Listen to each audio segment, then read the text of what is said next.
Baik, bagian pertama yaitu adalah apa yang dimaksud dengan berita.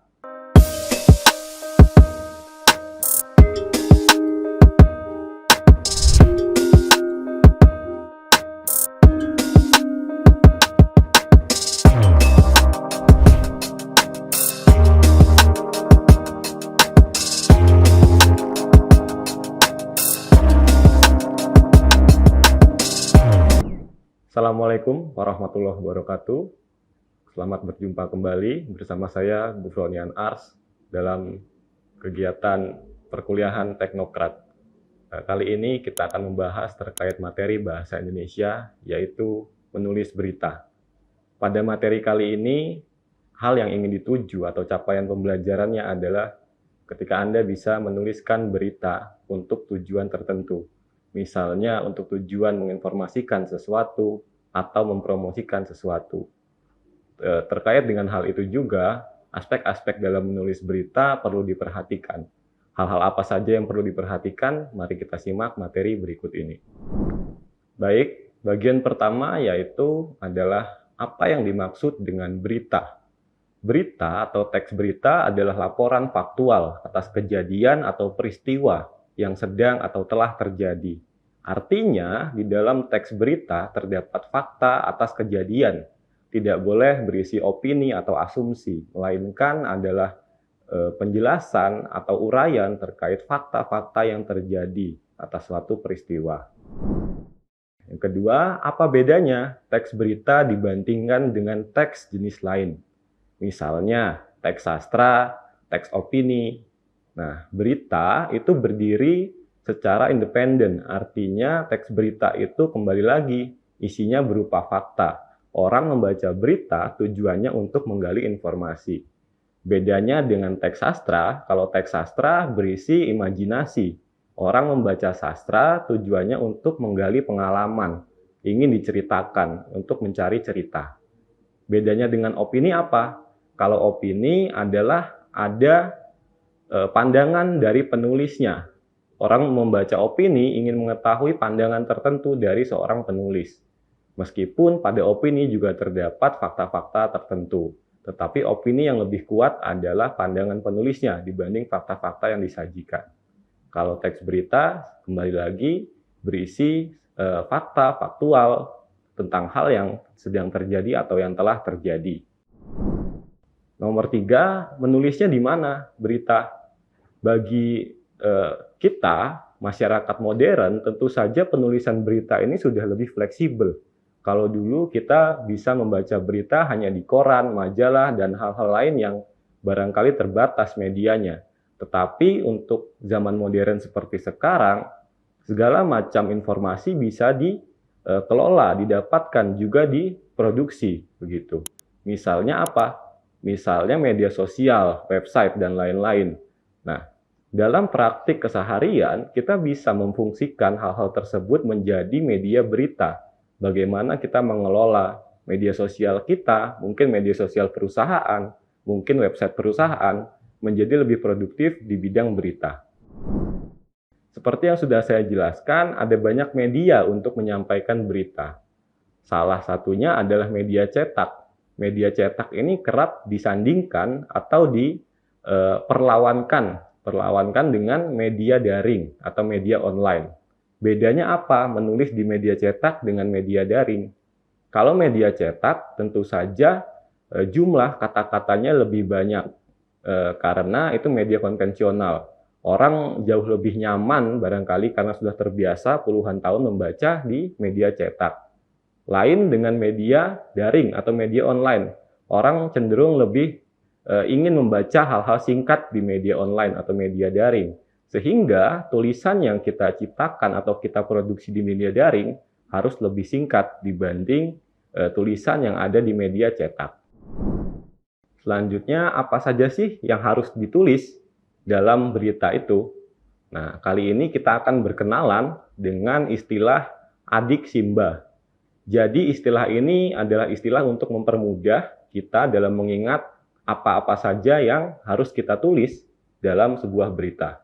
Adik simba ini merupakan akronim. Yang pertama ada kata tanya, apa, di mana, kapan, siapa, mengapa, dan bagaimana. Jadi, dalam penulisan berita, kata tanya tersebut dalam Adik Simba harus kita pahami dan kita gali untuk menyampaikan informasi dalam berita yang kita tulis. Jadi ingat-ingat Adik Simba merupakan akronim dari apa, di mana, kapan, siapa, mengapa, dan bagaimana.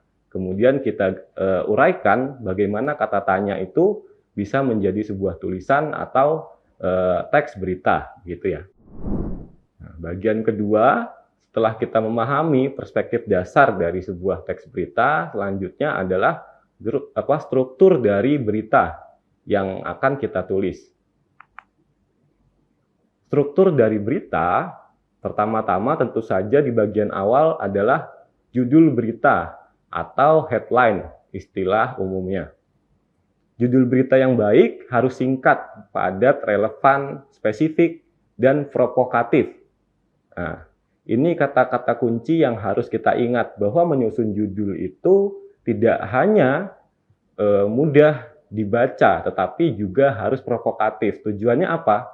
Agar pembaca berita kita tertarik untuk membaca sampai akhir, tidak hanya berhenti pada judul gitu.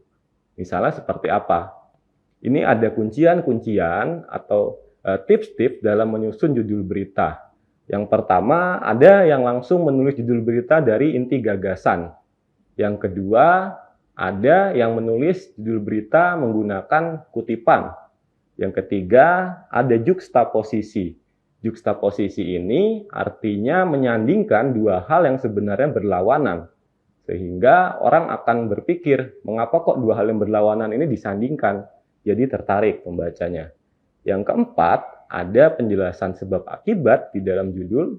Yang kelima, ada interjeksi atau penggunaan kata seru. Misalnya, wah, bangga, Universitas Teknokrat Indonesia memenangkan juara apa gitu. Nah, interjeksi itu biasanya diawali dengan kata seru. Kemudian, bagian yang kedua dalam teks berita adalah teras berita atau lead news. Isinya merupakan pokok atau inti dari berita yang kita tulis, serta memberikan gambaran umum dari isi berita. Jadi biasanya dalam teks berita ini terdapat hal-hal umum atau penjelasan awal terkait berita yang kita tulis. Silakan bisa Anda simak contoh teras berita atau lead news berikut ini, yang juga merupakan jawaban atas beberapa pertanyaan yang kita bahas dalam Adik Simba sebelumnya. Contoh berikut ini menjelaskan 3 pertanyaan, yaitu apa, siapa, dan kapan. Selanjutnya ada badan berita atau body news. Isinya merupakan pemaparan lebih rinci dari teras berita. Sebagian besar informasi dari berita itu disampaikan di badan berita. Jadi kalau teras tadi hanya mengantar berita, hanya yang umum-umum saja, menjelaskan sesuatu secara global. Nah, kemudian dalam body news ini dijelaskan lebih rinci. Kalau tadi dalam teras berita memberitakan suatu kegiatan yang diadakan di Universitas Teknokrat Indonesia, di badan berita ini bisa kita kembangkan lagi. Misalnya, kita bisa menjelaskan siapa yang membuka kegiatan, apa inti dari sambutan pejabat yang membuka kegiatan. 3, bagaimana jalannya kegiatan. 4, mengapa kegiatan sejenis perlu digalakkan. Yang kelima, apa manfaat bagi masyarakat umum atas kegiatan yang diselenggarakan. Nah, ini contoh-contoh yang bisa kita kembangkan dalam badan berita. Yang terakhir, ada kaki berita atau leg news. Bagian ini sebenarnya opsional. Artinya bisa ada, bisa tidak. Isinya apa? Isinya merupakan informasi tambahan yang tidak secara langsung berkaitan dengan inti berita. Nah, misalnya ada kata-kata persuasif di dalam kaki berita ini. Misalnya, tunggu apa lagi? Ayo segera bergabung menjadi mahasiswa UTI. Gitu. Jadi di kaki berita ini silahkan diisi informasi yang terkait hal-hal yang mendukung tetapi tidak secara langsung berhubungan. Boleh ada dan boleh tidak. Yang ketiga, ada tips-tips. Bagian ketiga ini saya kira perlu disampaikan juga karena banyak sekali hal-hal yang sebenarnya tidak tertera secara teoretis tetapi kerap digunakan dalam penulisan berita. Yang pertama, dalam mengembangkan atau menulis suatu berita harus dipahami bagaimana cara mengembangkan paragraf. Cara mengembangkan paragraf ada beberapa cara. Satu, bisa menguraikan informasi. Jadi kita harus berpikir secara umum, kemudian kita harus menguraikan informasi yang umum itu, seperti yang tadi dicontohkan dalam bagian sebelumnya. Yang kedua, kita bisa menjelaskan dengan cara sebab akibat. Jadi kita menjelaskan sebabnya apa, akibatnya bagaimana. Itu bisa dikembangkan dalam paragraf yang kita tulis. Yang ketiga, ada kronologi. Artinya berita kita dimulai dari misalnya hari apa, kemudian ditutup sampai hari apa. Kronologi artinya ada rentang waktu berita tersebut disampaikan. Misalnya kebakaran terjadi beberapa lama, berapa jam gitu misalnya. Jadi ada kronologi. Di situ bisa dikembangkan dengan cara kronologis. Yang keempat, bisa dengan membandingkan suatu situasi dengan situasi yang lain. Bagian kedua, tipsnya dalam menulis berita adalah perlunya memperhatikan tata ejaan. Banyak sekali mahasiswa yang masih keliru dalam menggunakan misalnya awalan di dan kata depan di. Padahal kalau misalnya di itu dipisah, itu merupakan kata depan. Artinya kata setelah di, kalau dia dipisah, merupakan kata yang menunjukkan tempat. Kalau dia digabung dengan kata setelahnya, maka menunjukkan kata kerja. Silahkan amati contoh berikut. Nah, kalau dia kata dasarnya buka, maka harus dihubungkan atau disambung penulisannya. Kalau dipisah menjadi salah, karena buka bukan kata tempat. Buka itu kata kerja, sehingga penulisannya harus disambung. Nah, mengapa kok harus dibedakan antara di yang disambung dengan di yang dipisah? Sebab dalam beberapa kasus bisa saja pembaca salah paham terhadap maksud yang kita tulis dalam tulisan tersebut. Misalnya, dalam satu kalimat yang sama terdapat dua makna. Satu kalimat, ada kucing tidur di sapu. Di yang pertama ditulis disambung, sedangkan di yang kedua ditulis dipisah dengan kata sapu. Yang benar yang mana? Tentu dua-duanya benar, karena sapu di satu sisi bisa menunjukkan sebagai kata benda atau sesuatu yang bisa kita sebut benda begitu ya. Di satu sisi sapu juga bisa menjadi kata kerja, menyapu gitu ya, disapu. Nah, dua hal ini bisa menjadi ambigu kalau terdapat kesalahan dalam penulisan di-nya. Kalimat pertama, ada kucing tidur di sapu, itu artinya disapunya menunjukkan aktivitas.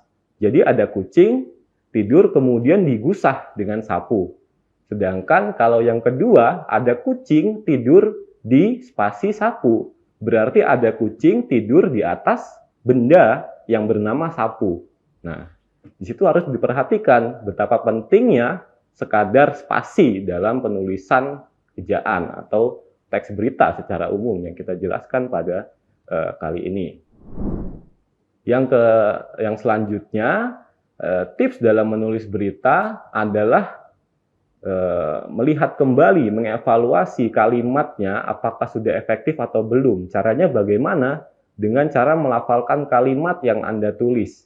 Jadi kalau Anda ragu apakah kalimat berita yang Anda tulis sudah efektif atau belum, silahkan dilafalkan, dibunyikan dengan mulut, kalimat tersebut dibaca secara lamat-lamat, kemudian Anda rasakan sendiri apakah ketika Anda membaca kalimat Anda terasa janggal, terasa tersendat-sendat, atau sudah lancar, sudah enak untuk dibaca.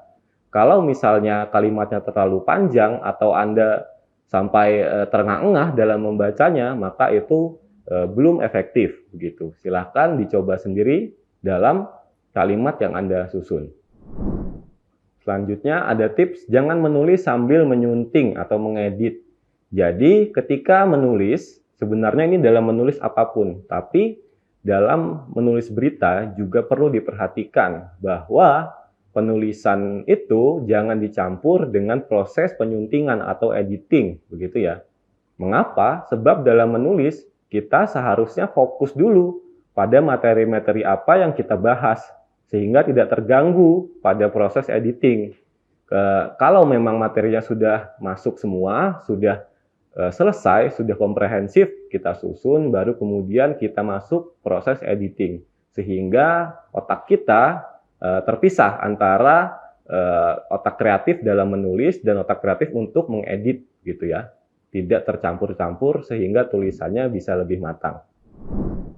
Tips yang selanjutnya, Anda kalau menulis bisa juga menggunakan outline atau panduan ringkas, poin per poin dalam paragraf-paragraf yang Anda susun. Misalnya, tadi dijelaskan ada teras berita, ada badan berita, ada kaki berita. Pada teras berita Anda mau bicara soal apa? Misalnya bicara soal suatu kegiatan. Apa saja yang ingin Anda tulis? Poin-poinnya silahkan Anda susun berdasarkan angka, misalnya 1 apa, 2 apa, 3 apa. Kemudian badan berita apa yang ingin Anda tulis? Di kaki berita apa yang ingin Anda tulis? Nah, poin-poin tersebut bisa menjadi panduan bagi Anda agar tidak kesulitan ketika mengembangkan paragraf. Ya, baik. Saya kira itu yang bisa kita bahas dalam materi penulisan berita kali ini. Semoga bermanfaat. Saya akhiri. Wassalamualaikum warahmatullahi wabarakatuh.